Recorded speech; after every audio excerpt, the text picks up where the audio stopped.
कर्मचारी जो हड़ताल पर सरकार के आप कार्रवाई के मूड में? देखिए, आज हमने यही सदन के अंदर भी कहा कि हड़ताल कहीं से न उनके हित में है, न परिवार के हित में है, न समाज के हित में है, न राष्ट्र के हित में है। हड़ताल और तालाबंदी ये मानसिकता अराजकता का प्रतीक है। ये कतई स्वीकार नहीं, इस तरह के भावनाओं का कतई सम्मान नहीं। आपकी कोई जुनून मांग है तो आकर के आप बात करें, हम समाधान करेंगे।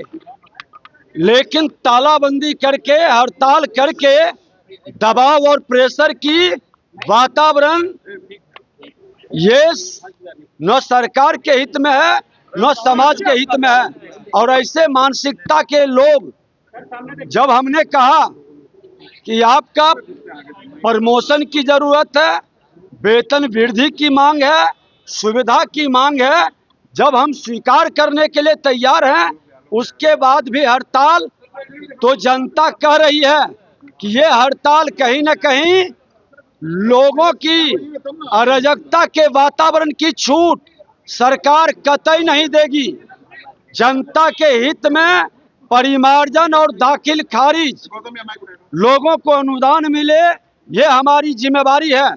और मैं जनता के हित को प्राथमिकता दूंगा। सरकार जनता के जनादेश से बना है और इस जनादेश का जो भी अपमान करेंगे जनता के हित में, अभी दाखिल खारिज परिमार्जन मेरे लिए सबसे बड़ी चुनौती है और इसको गति को रोकने का कुछ लोग प्रयास कर रहे हैं। हम लोग चिन्हित कर रहे हैं कि ऐसे लोगों के विरुद्ध जरूरत पड़ेगी तो सख्त कार्रवाई करेंगे। देखिए, बहुत लोग आज सीओ, अंचलाधिकारी और पदाधिकारी इस बात को समझे हैं, राजस्व कर्मचारी में भी अच्छे लोगों की जमात है जो सहमत है कि आज का मौसम अभी उचित नहीं है। हमारा राजस्व भूमि सुधार विभाग के अंदर उसको स्वस्थ होने की जरूरत है और दवा, सही दवा पड़ा है, उस दवा का असर भी दिखाई पड़ने लगा है, लोगों का कामकाज भी हो रहा है।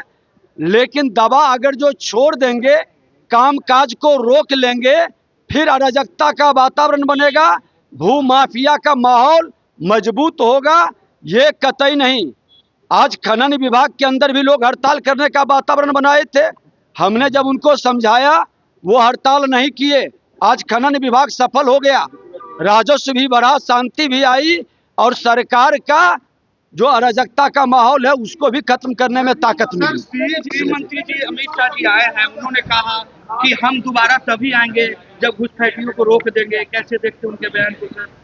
देखिए, गृह मंत्री जी आज देश के प्रधानमंत्री नरेंद्र मोदी जी के नेतृत्व में ये वह गृह मंत्री हैं जो देश के अंदर आतंकवाद को खत्म करने का, उग्रवाद को समाप्त करने का, अब देश को कमजोर करने वाला ये घुसपैठिया जो जोंक के तरह हमारे समाज में चिपकता है और समाज के खून को चूसता है, उसके विकास के अंश को चूस लेता है, ये घुसपैठिया को समाप्त करने का अगर जो गृह मंत्री जी कदम उठा रहे हैं तो पूरा देश को इसकी सराहना करनी चाहिए और धन्यवाद देनी चाहिए। खास करके सीमावर्ती क्षेत्र के जो राज्य हैं, बंगाल हो, बिहार हो, असम हो, ऐसे जगह इन घुसपैठियों के कारण बीमारी सिर्फ नहीं आया है, उस राज्य की बदनामी को भी इस घुसपैठिया ने बढ़ाया है। और इस घुसपैठिए को रोकना, आज तराई के क्षेत्र में, हमारे नदी के क्षेत्र में राजस्व भूमि सुधार विभाग और माइंस डिपार्टमेंट से जो रिपोर्ट आई है कि ये नदी के पाट में, तराई में जाकर के सरकारी जमीन पर बस रहे हैं, उसका भी मैं सर्वे कराऊंगा। और घुसपैठिए को जोंक समाज का बनने नहीं देंगे। जो इस धरती पर जन्म लिया है, किसी जाति, धर्म, क्षेत्र, भाषा का लोग हैं, उसकी प्राथमिकता पहले होगी। बाहर से आए हुए घुसपैठिए कतई स्वीकार नहीं होंगे। ये घुसपैठिए 90 के दशक से आप जो डेमोग्राफी बदला है, आप देखें किस समय से ये डेमोग्राफी बदला, कौन किया। नहीं हो सकता। राजद और कांग्रेस का कल्चर है कि तुष्टीकरण की राजनीति करती है। राजद कांग्रेस का कल्चर तुष्टीकरण का है, एनडीए का कल्चर संतुष्टीकरण का है।